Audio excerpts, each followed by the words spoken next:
City people tend to see their role in the food system as that of consumers, strictly as consumers. Somebody else grows that food somewhere, we don't know how, but our job is to eat it. And yet, with food prices going up almost weekly nowadays, DIY home gardening might be a good way to help balance out your food budget. Now, here in the city, we don't have room for fields of corn or wheat or dry beans, and we can't keep livestock.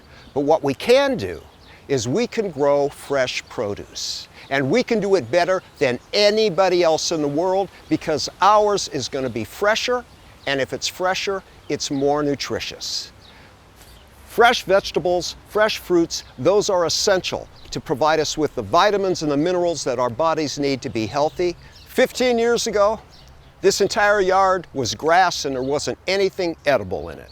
What we started doing, it was heresy at the time, but it's sounding more and more sensible, is we started tearing up some of that lawn that we weren't using, that was sucking up lots of water, and we started growing food with that water. We started getting fresh vegetables for our table, and that is what makes all the difference in terms of what you can do in your lives as well.